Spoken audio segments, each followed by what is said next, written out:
to be. Human resources and servants in all lands and all ships at sea. From the east to west, down under to the lowlands and beyond. We are happy and distracted slaves. Hear our donation song.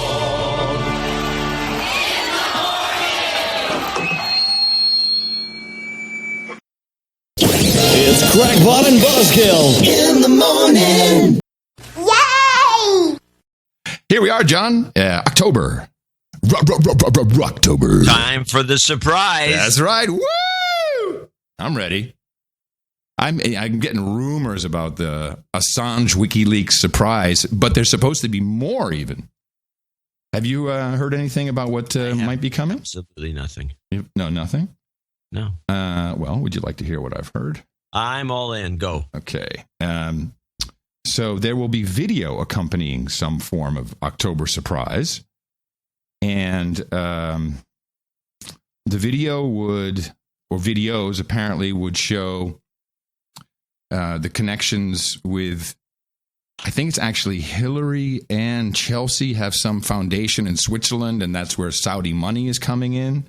So they have to have more than a video. They'd have to have some documentation of that. I would hope. Apparently, there's video of Hillary Clinton disparaging blacks.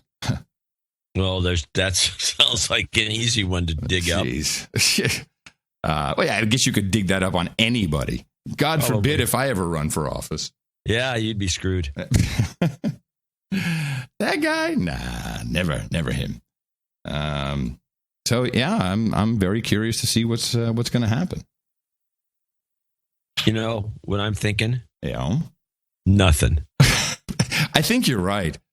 Stuff like this comes out and is absolutely, it's a big nothing.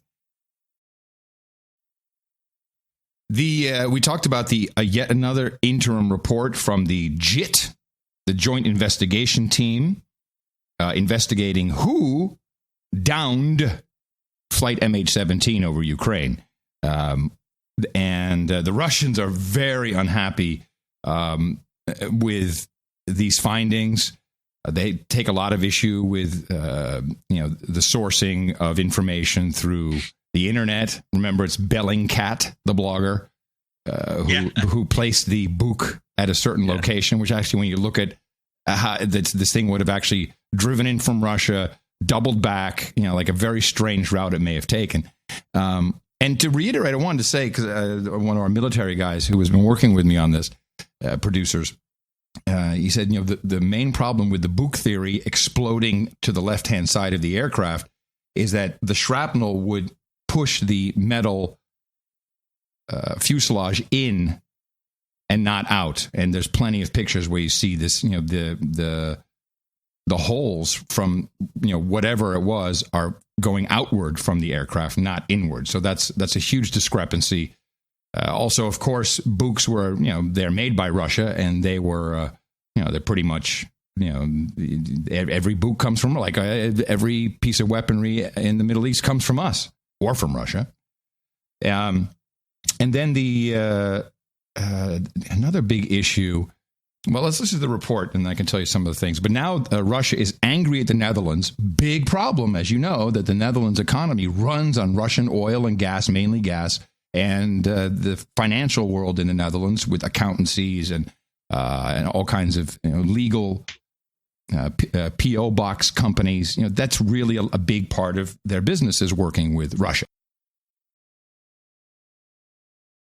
The diplomatic row is deepening between Russia and the Netherlands over the downing of flight MH17 in Ukraine. Both countries have summoned each other's ambassadors for explanations after Moscow rejected the findings of international investigators implicating Russia in the tragedy 2 years ago. Russian Foreign Minister Sergei Lavrov has dismissed evidence used in the probe as coming from social media and unnamed witnesses.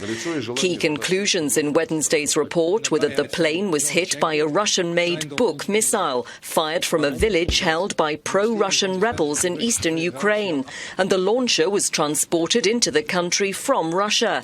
All 298 people on board, most of them Dutch, were killed.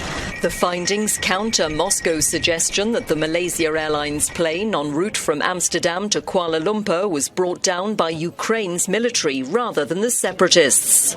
So the problems that Russia has specifically with the report is their evidence is based on a phone call that was overheard.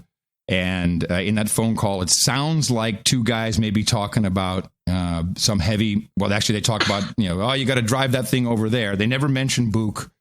It actually sounds much more like they're talking about the aerodrome being attacked. But the funny thing was, an RTL 4 reporter, when this came out, and it's in Dutch, so it makes no sense to play it. He said, I really have no questions for this joint investigation team because I find it ridiculous to have to take seriously that one of the suspects is actually on the panel. And one of the suspects is, of course, Ukraine. I mean, that is really the argument. Did it come from Ukraine? Did it come from Russia? And the SBU that's the Ukrainian Secret Service. They not only are on the team, turns out they have a veto on what goes into any report. So this is a sham. This is a total sham. They have a veto, and this is now just coming out, this agreement. They have some non-disclosures, but yeah, the SBU, the Secret Service of Ukraine, who are on the committee, on the joint investigation team, they have a veto of what's going in. I mean, please. Yeah. Please. Well, the Russians should be irked. Yeah. The worst part about all this is that those are Nazis.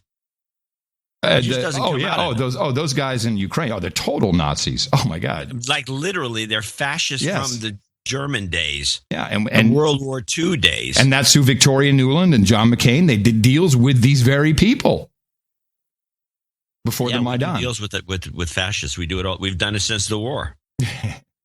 Yeah, we're pretty good at that. Okay. Well, let's go. Let's jump to another topic since might as well. I didn't realize it, but it's all over the news.